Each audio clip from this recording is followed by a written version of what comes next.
4th and I'm the 5th. I sent a question mark. She replied, "Are you free tomorrow? Let's go find the 2nd and 3rd together." Later on, the four of us created a group chat. Not only did we spend Henry's money like crazy, this idiot rich second-generation heir's money, but we also regularly got together to play mahjong, until Henry's family started pressuring him to get married. That's when we decided to do something huge. Chapter 1. At 2 in the morning, I had just finished writing and was about to shut down my computer when someone suddenly added me on WeChat. The note read, "I'm your boyfriend's girlfriend." My first reaction was that it had to be a prank. Where would Henry get another girlfriend besides me? Sure, he was handsome and rich, and girls had never been in short supply around him. But during the 2 years we'd been together, I had basically trained him into a decent boyfriend. He was already preparing to introduce me to his parents so we could discuss marriage. How could he possibly have the guts to cheat? Absolutely impossible. Just as I was about to delete the friend request, another message came through, or rather, one of his girlfriends. All right, so this is the game we're playing?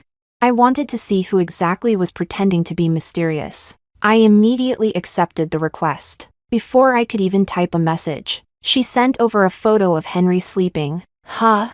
What was going on? How was this possible? Hadn't he told me earlier that his third uncle had passed away and that he had gone back to his hometown for the funeral?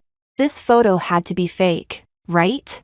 Before I could process it, she sent more than a dozen photos in a row. Every one of them looked intimate. Some of them were clearly taken in bed. The girl in the photos was adorable, big round eyes, a round face, and almost always dressed in cute little dresses. She was the very definition of an anime-style girl, completely different from a bespectacled nerd like me. From the photos, it looked like they'd gone to Disneyland together, visited an aquarium, and vacationed on the beaches of Sonya. Wait, why was she sending me all this? Before I could ask, she spoke first. Hey, sis, isn't this such a crazy coincidence? Our boyfriend is actually the same person. We're practically destined to meet. What kind of tone was that? Was she provoking me? I got straight to the point. Are you the other woman? Or am I? She replied with a smirking emoji. Neither, based on the information I've gathered so far. You're probably the 4th and I'm the 5th. I sent a question mark. Did such an absurd sentence really exist in the real world? While I was still in shock, she asked, "Are you free tomorrow? Let's arrange a time and go find the 2nd and 3rd. Hold on, let me process this first. Was all of this actually real? The boyfriend I'd been dating for 2 years, the one who was about to introduce me to his parents and discuss marriage, actually had a whole group of girlfriends? I wasn't even a full-time girlfriend. I was basically working shifts on a rotating schedule.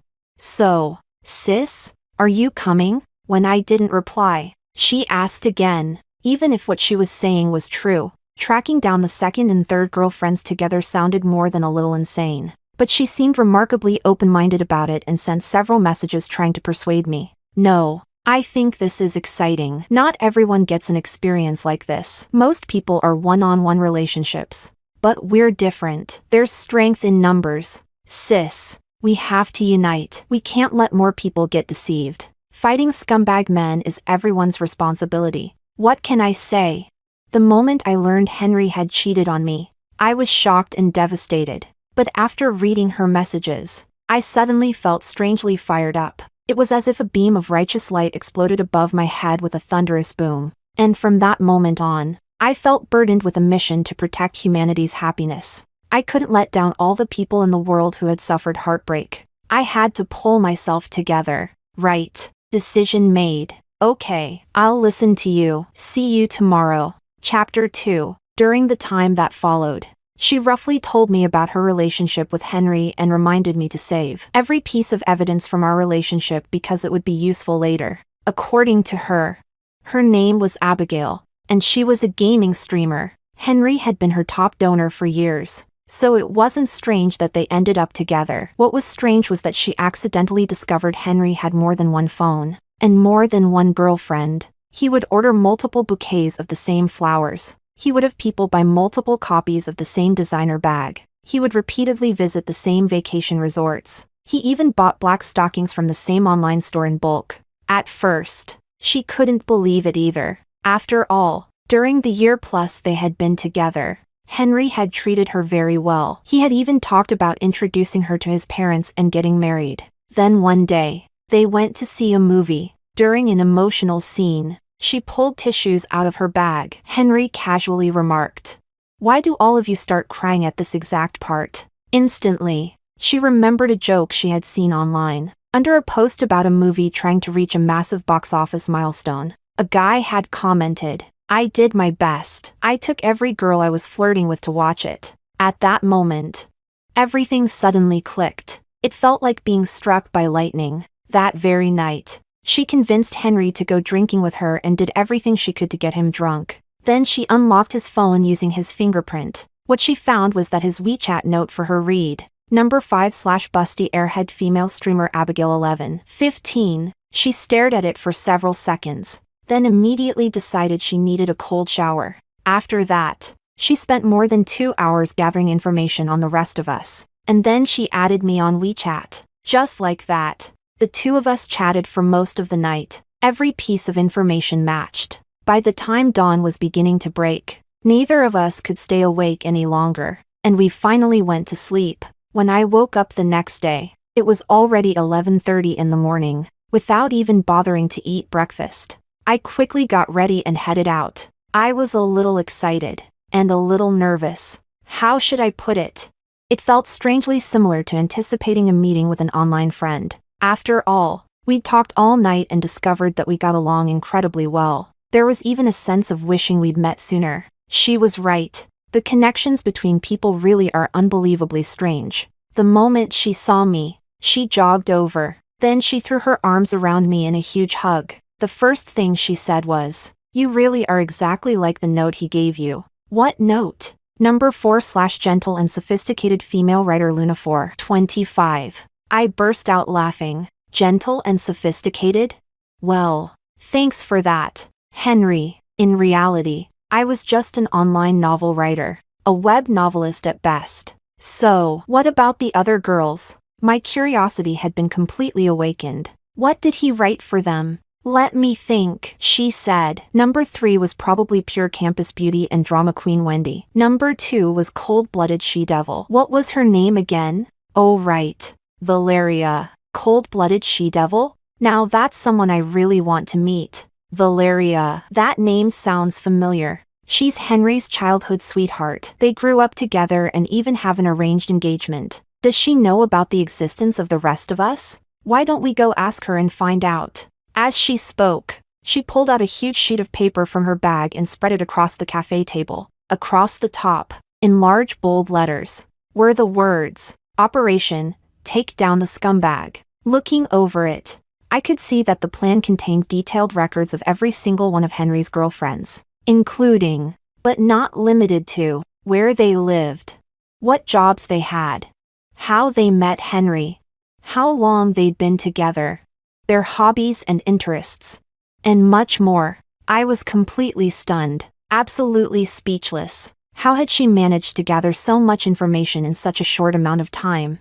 This girl was a genius, someone destined for great things. According to the plan, our next step is finding number 3. She circled Wendy's name on the battle map with a pen. Come on, we're heading to her university right now. I nodded firmly, once again feeling my blood boil with excitement. On the way there, I asked, "Henry won't get suspicious about us meeting, right?" "No, today's his mom's birthday, so he'll be spending the day with her. If I'm not mistaken, Valeria should be there too."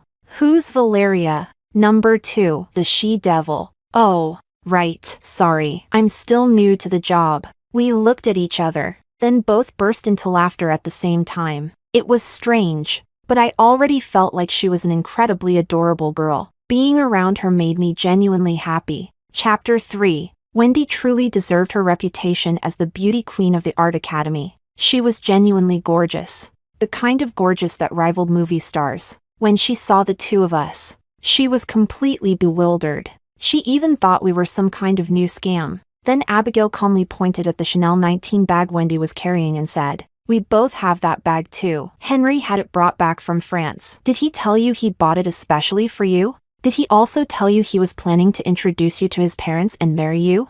He took you to Disneyland in Shanghai and Wuzizu Island in Sanya. Your birthday is August 20th. He gave you a black and silver Hermes Birkin. The year before that, he gave you a Cartier bracelet. For your first anniversary, he sent you more than 999 Corolla red roses. And last week he took you to see that movie. And when you were about to cry, he handed you tissues ahead of time. Stop talking. She looked as though she were falling apart. Her eyes were already turning red. What exactly is the point of telling me all this? Why did you two come looking for me? What do you want? I answered honestly. What other reason could there be? We just want you to see who he really is so you stop getting deceived. So what if I'm being deceived? The money he spent on me wasn't fake. Was it?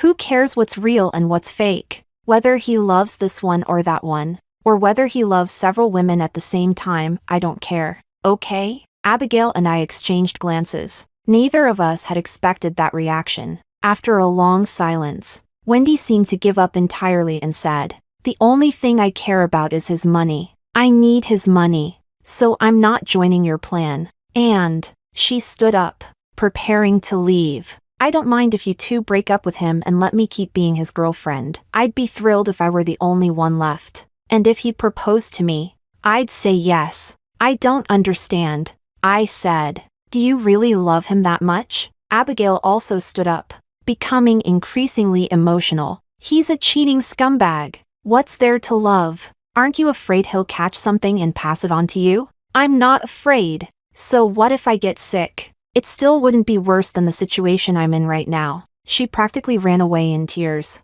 Abigail and I looked at each other, stunned. Neither of us had expected this. Such a beautiful girl, yet she seemed so resigned. What had she gone through to develop such views on love and marriage? And why was she so desperately short of money?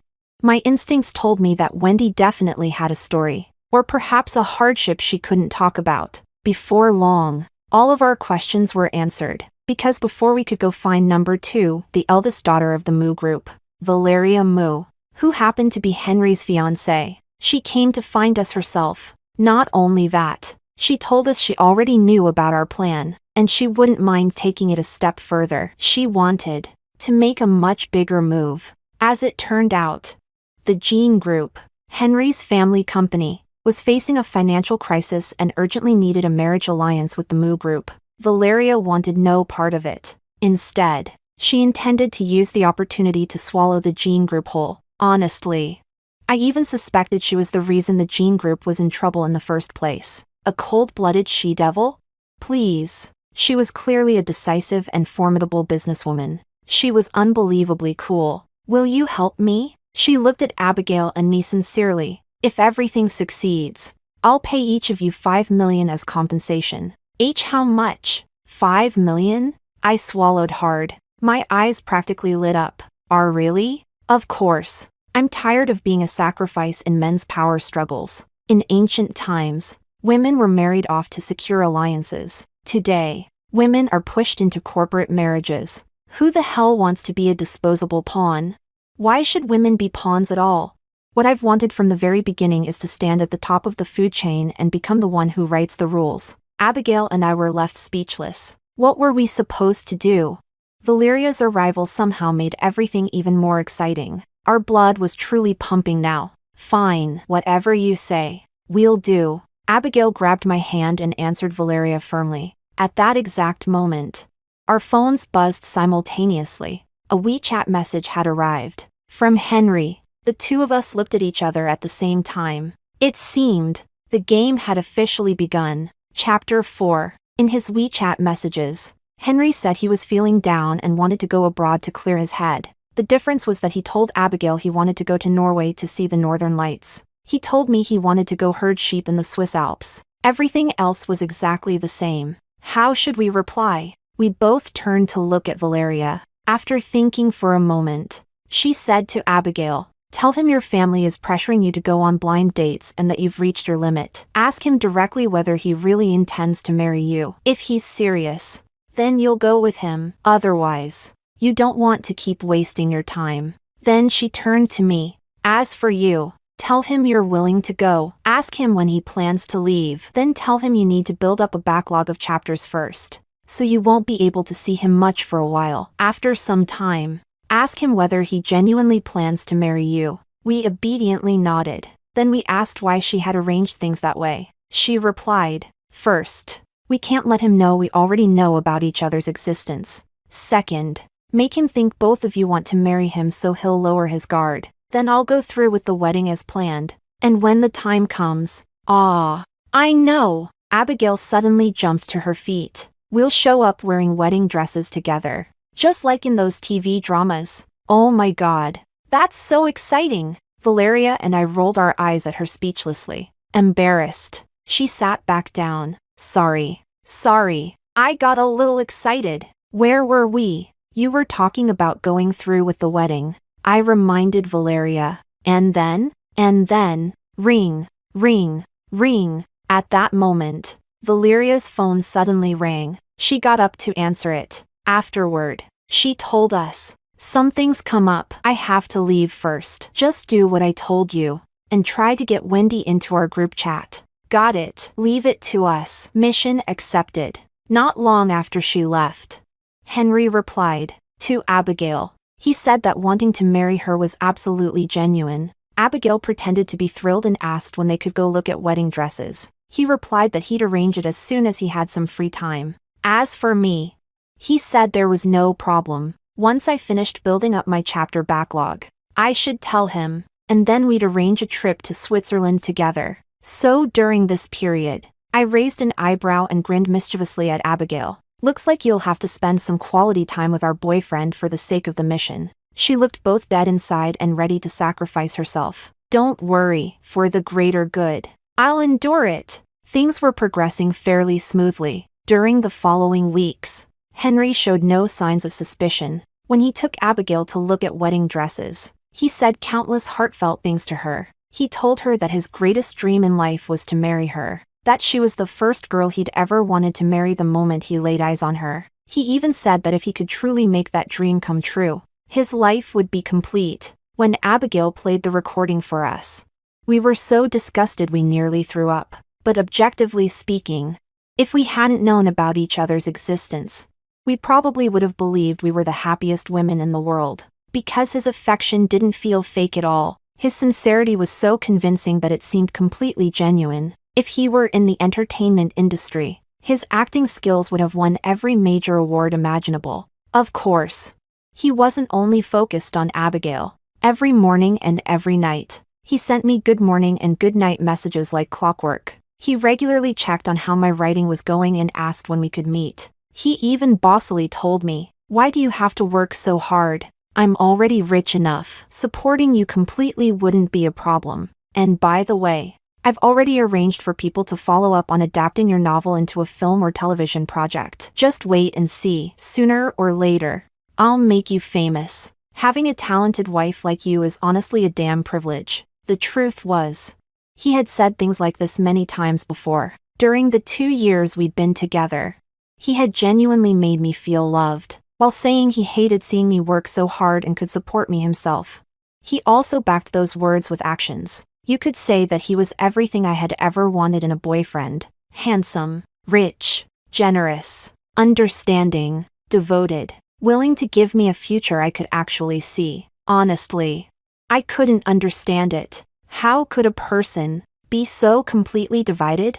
It was difficult for me to imagine, even harder to believe. Someone who had loved me so carefully and thoughtfully was simultaneously loving several other women, and making every one of them believe she was his one true love. No, I couldn't keep thinking about it. If I did, I'd start crying. Forget it. What's done is done. There's no point dwelling on it anymore. It's better to simply accept reality. Chapter 5. During that period, aside from dealing with Henry, Abigail and I met up frequently. What I didn't expect was that one night we would run into Wendy drinking herself senseless at a bar. She was knocking back drink after drink. Her face was flushed red. There was a fragile, broken kind of beauty about her. Just as we were about to go over and say hello, we suddenly saw a middle-aged man forcibly dragging her away. She resisted, but she didn't have the strength to fight back. Abigail and I immediately followed them. How long has it been since you came home?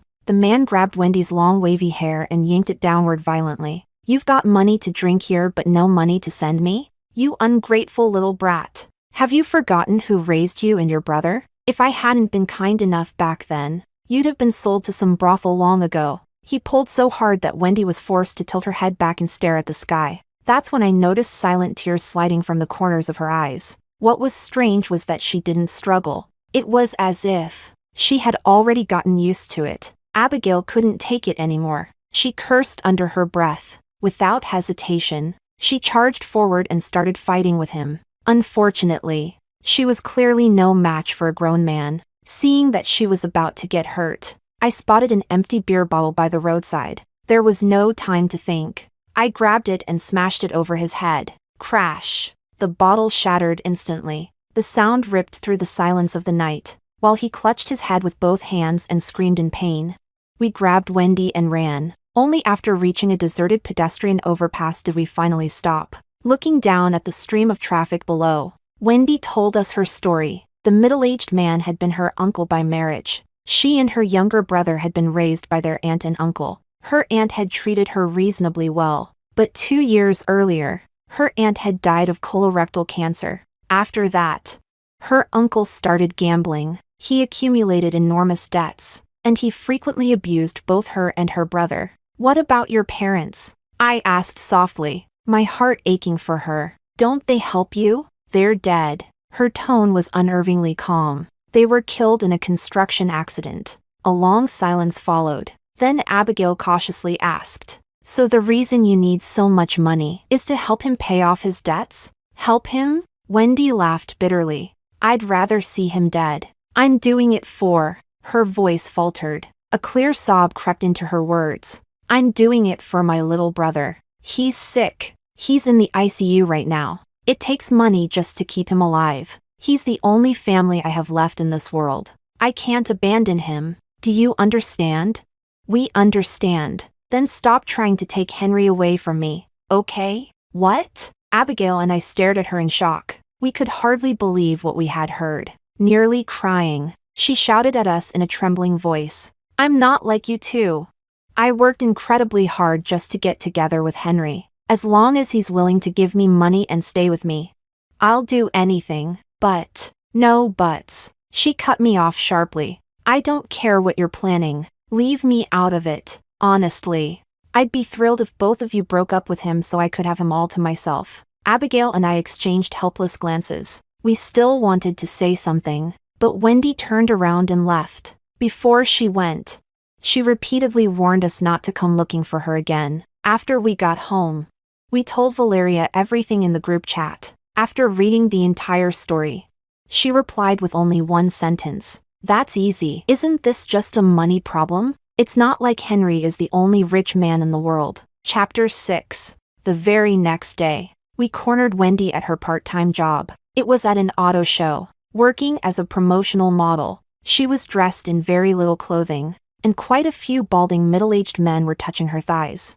But she didn't seem to care. Just like last time, she appeared irritated the moment she saw us. Even when we told her we could give her money, any amount she wanted, she could name the price herself, she merely looked at us with contempt and said firmly, please, stop acting like self-righteous saints, okay? What makes you think I can be bought with money?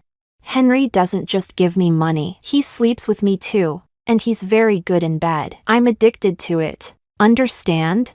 And one more thing. Her tone became almost threatening. If you really care about me, then stay away from him. Don't touch him, not even once. He should only sleep with me. He's mine alone. Have you lost your mind? Abigail was clearly furious, disappointed and frustrated. She snapped. Are you really that desperate for a man? We can find you some too. As many as you want. Enough to last until you're satisfied. I only want Henry. I stared at her speechlessly. Don't tell me you've actually fallen in love with him? She froze for a moment. Then she shouted back at me. So what if I have? Is that a crime?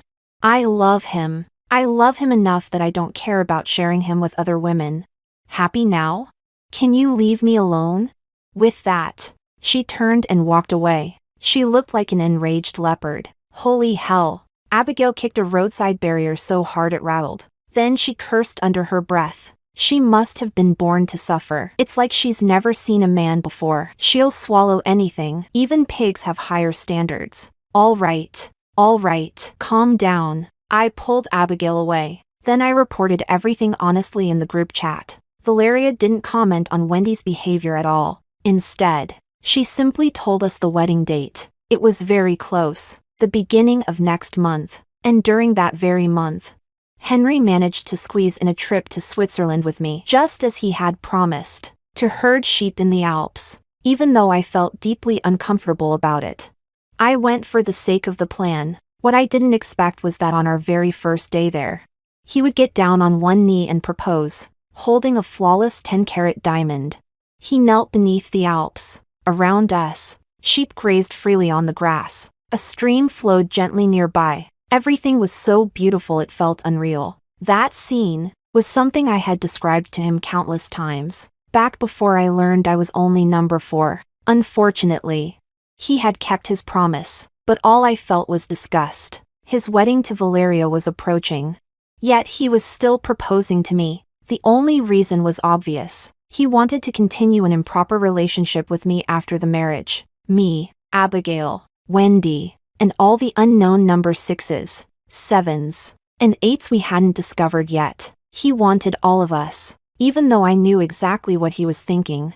I pretended to be surprised and overjoyed. I let him place the ring on my finger. Then I gently hugged him. He tightened the embrace, spinning me around in circles beneath the mountain sky. That night, he wanted to be intimate with me. I told him I was on my period and it wasn't convenient. He immediately replied that I couldn't fool him. My period wasn't due for another week. See? He was still as attentive as ever. He even remembered my cycle perfectly. But despite risking his anger, I refused him anyway. For some reason, Wendy's repeated warning kept echoing in my mind. He can only sleep with me. None of you should touch him. My instincts told me there was a deeper meaning behind those words. Perhaps all of us had misunderstood Wendy. My suspicion would soon be confirmed. But before that happened, Wendy managed to shock us once again. What she did next completely shattered our previous understanding of her. Chapter 7. Henry and Valeria's wedding proceeded as scheduled. It was held on a breathtakingly beautiful island far from civilization. Although it was a small private ceremony, Valeria had invited several influential media outlets to document the occasion under the pretense of creating keepsakes. Following the plan, the moment the officiant announced it was time to exchange rings, we appeared together, all wearing wedding dresses. And that wasn't all. The giant screen behind the stage, which had originally been displaying their wedding photos, suddenly switched to a slideshow documenting Henry's relationships with us. Every detail, every memory. The crowd erupted into chaos. All of the family members and guests were completely stunned. The media photographers Valeria had arranged immediately began snapping picture after picture of Henry's panicked face. He was clearly terrified. Even his voice sounded hoarse as he tried to defend himself. "Who are you people? I don't even know you!" He practically roared at us. "Oh, I get it. You were sent by my competitors, weren't you? You're trying to destroy my reputation? Or ruin the Gene Group? Let me tell you, smack." Before he could finish, Valeria slapped him across the face. The crowd fell silent. Her eyes were red with tears. Looking utterly heartbroken, she said, "Henry, we grew up together. We've been engaged since childhood. Search your conscience. Have I ever treated you badly? Has the Move family ever treated you badly? And this is how you repay me? No. Listen to me." He grabbed her hand desperately. "Let me explain." Smack. A second slap landed on his other cheek. "What is there left to explain?" She pointed at the giant screen behind them. "Aren't these enough proof? They're fake. All of it is fake. These things can be fabricated. You have to trust me. I really don't know any of these women." "Henry!" Abigail stepped forward, lifting the hem of her wedding dress. Her voice trembled with emotion. "You don't know me? Was everything between us fake? You were the one who took me wedding dress shopping. You were the one who picked out my dress. You told me you wanted to marry me from the moment you first saw me. Come on, everyone, listen for yourselves. Let's see whether he really said those things. Let's see whether I'm lying. She raised a voice recorder. Then she pressed play. The recording from the wedding dress boutique filled the hall. Henry visibly panicked, but he stubbornly insisted the audio could have been fabricated. At that moment, I gave a signal. Immediately, the giant screen switched again. This time, it displayed the video of Henry proposing to me beneath the Alps. Yes, I had secretly recorded it. Now there was no way for him to argue. His face instantly turned deathly pale, but it still wasn't over, because at that moment, the doors of the hotel suddenly swung open. Wendy walked in. She, too, was wearing a wedding dress. In her hands was a medical file stuffed with reports and documents. Slowly, she walked toward the center of the stage, holding up the file for the guests and media to see. She spoke. Hello, everyone. My name is Wendy. I'm a fourth-year university student. And this, she lifted one of the documents, is my pregnancy examination report. I'm carrying Henry's child. He told me he would marry me. He promised to give me and our baby a complete family. Her voice trembled. But I don't understand why he's here today, marrying someone else. Henry. Tears filled her eyes as she looked at him. Can you give me an explanation? Were all the things you said to me lies? What am I supposed to do? What about our child? The performance was almost too convincing, too emotional, too real. The instant she finished speaking, large tears began streaming down her face. For a moment, even I found myself wondering whether she was acting at all. Maybe those emotions were genuine, but the pregnancy, was that real too? How could that be possible? Or was she trying to use the baby to force Henry to marry her? Chapter 8. By this point, the entire venue had erupted into complete chaos. Before Henry could even respond to Wendy, his father charged onto the stage like a madman and started beating him. You disgrace! You've brought shame upon the entire Jean family. You've ruined our reputation. And now you're going to destroy the company too. I'll kill you! The old man was so enraged that his blood pressure skyrocketed. Moments later, he collapsed unconscious. Just like that.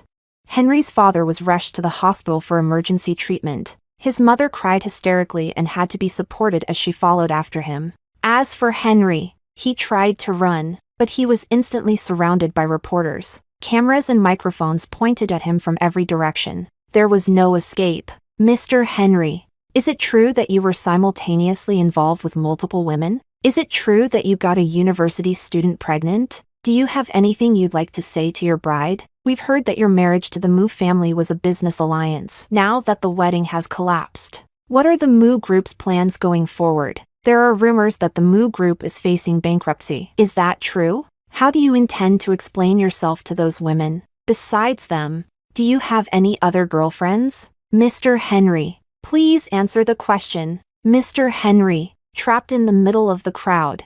Henry looked completely broken. He swung his fists wildly while screaming at everyone around him. Shut up! All of you! Shut up! Get out!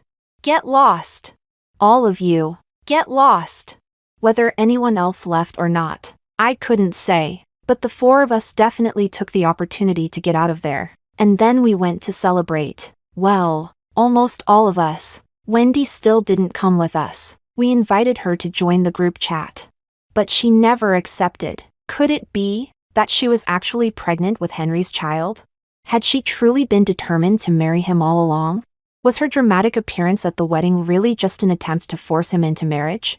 The answers came sooner than expected. A few nights later, Henry suddenly showed up at my apartment. He knocked on my door and insisted that his love for me had always been real, that his desire to marry me had been genuine, and that his apology tonight was sincere too. Of course, I didn't believe a single word, because Abigail had already told us in the group chat that he had gone looking for her as well. She just happened to be out of town at the time. Even now, after everything that had happened, he was still remarkably fair and balanced, still trying to keep every bowl of water level. In other words, he was still trying to hold on to every woman at once. Chapter 9. Did you come here just to disgust me with all this? I couldn't even pretend to be polite anymore. Does it matter whether it's true or false at this point? I don't care. I just want you to stay out of my life from now on. The farther away you go, the better. Do you understand? You're nothing but a stain on my life. As I moved to close the door, he suddenly grabbed the doorknob, furious. He shouted, I thought you'd be different from other women. I thought you were smart, reasonable, open-minded. I never expected you to be this old-fashioned. Luna, I really overestimated you. What exactly is that supposed to mean? I was genuinely confused, without a trace of shame. He explained, so what if I have more than one girlfriend? So what if I'm married and have a wife and children? As long as we're in love and happy together, isn't that enough? He looked at me with profound disappointment. Marriage is just a set of shackles, a system designed to suppress human nature. Why shouldn't a man have girlfriends after getting married? Besides, it's not like I can't afford them. I can provide money. I can provide love. Why can't all of you coexist peacefully? I couldn't be bothered to waste another word on him. At that moment, I felt that he had completely lost his mind. One finger at a time, I pried his hand off the doorknob and shoved him away. Before closing the door, I gave him one final warning. If you come harass me again, I'll call the police. As expected, the three of us immediately blocked every possible way he could contact us. For a while afterward, we watched the drama unfold online and enjoyed seeing the downfall of the entire Jean family. Wendy, however, went in the exact opposite direction, just as she had wanted. All of us had broken up with Henry. Now Henry truly belonged to her alone. She even posted photos online of them holding hands and showing off their relationship. She wrote, as long as you still love me, that's enough. Well, everyone chooses their own path. If she was happy, then so be it. Not long afterward, however, we heard that she had lost the baby. It happened at a hotel, and judging from the photos circulating online, the man accompanying her when she left the hotel didn't appear to be Henry. Instead, he seemed to be one of Henry's business partners. What their relationship was, or what had happened inside that hotel, remained unknown. But an even more shocking development was still to come. Several months later, Henry tested positive for HIV. Soon afterward, numerous complications followed. The doctors directly informed his family that the prognosis was extremely poor and advised them to prepare themselves mentally. Everything happened so suddenly. His mother cried until she fainted several times. His father was repeatedly hospitalized due to high blood pressure. It was fair to say that the entire family had collapsed. The various companies under their control were gradually acquired by Valeria. The Jean Group no longer existed. From then on, there was only the Mu Group, only Valeria Mu. During that period, she was busier than ever, and she finally proved to her parents that women could build empires through their own abilities, that they weren't merely tools for business marriages or bargaining chips in power struggles. While she focused on her career, Abigail and I started planning a vacation. After all, once Miss Mu transferred the $5 million reward she had promised each of us, we got a little carried away, and suddenly felt a strong urge to spend a ridiculous amount of money. Chapter 10. In the end, we decided to go to Antarctica. Before leaving, however, we heard another shocking piece of news. Wendy was dying too. She had HIV as well. Or rather, the virus in Henry's body had actually come from her. According to the rumors, when Henry's company was collapsing and he was desperately trying to secure funding, he sweet-talked Wendy into using her body to win over potential investors and business associates. Even though she was pregnant at the time, for reasons nobody understood, she agreed. That was also when she lost the baby, and most likely, that was when she became infected. Heartbroken and completely disillusioned, Wendy eventually decided to drag Henry down with her. That was how Henry became infected later on. But I always felt the truth was more complicated than that. After all, long before that, when Abigail and I had tried to recruit her, she repeatedly emphasized one thing: Henry belongs to me. None of you can touch him. What if, from the very moment she discovered Henry had betrayed her, she had already decided to take revenge? What if the reason she kept us away from him was actually to protect us? If so, her method was unimaginably extreme. She had chosen to die together with him because of a man? Was that really worth sacrificing her own life? I couldn't understand it, and eventually, I stopped trying. Not long after we returned from Antarctica, we received news that Wendy had passed away. Before her death, she left a letter for Abigail and me. The letter said that she was grateful for what happened outside the bar that night, when her uncle had attacked her. We were the ones who stepped forward to protect her. She wrote that it was the first time in her life that anyone had ever stood up for her, and it was at that moment that she had decided to carry out her revenge against Henry alone. Because between her and Henry stood a blood debt. It turned out that the construction site where her parents had died years ago had been a project contracted by the Jean Group. She had approached Henry in the first place for revenge, but when her younger brother was diagnosed with leukemia and needed an enormous amount of money for treatment, she forced herself to continue the relationship. Then Henry began manipulating countless women's emotions, and for his own benefit, he treated her as a tool in his power struggles, including sending her to the beds of business partners. In other words, her desire to see Henry dead had not developed overnight. When she learned she was infected, she was happy. She believed fate was helping her. At last, she could take him with her. In the letter, she wrote, "I never expected that the only warmth in my life would come from two girls who were complete strangers. Thank you for protecting me. Thank you for helping me. I hope that in another life, we'll have the chance to be friends." She also wrote, "Don't be sad for me. This was my choice. My little brother died from leukemia. There's nothing left in this world for me anymore. I'm so tired. I only want to reunite with my parents as soon as possible, even if it's somewhere in heaven." After reading the letter, Abigail and I held each other and cried for a long time. All the details we had never understood before finally made sense. Wendy had never been blinded by love. What she wanted wasn't just Henry's money. She wanted Henry's life. One day, while visiting her grave, Abigail suddenly said, "You should write our story down. I hope you can give Wendy a happy ending. I don't want her to remain here forever." I was thinking the same thing. And so, half a year later, I wrote a novel called The Girlfriends Who Became His Downfall. In my version of the ending, later, the four of us created a group chat. Not only did we spend his money without mercy, but we also regularly got together to play mahjong. Everyone had been hurt by that relationship, but in the end, no one remained trapped in it. Without exception, we all moved on.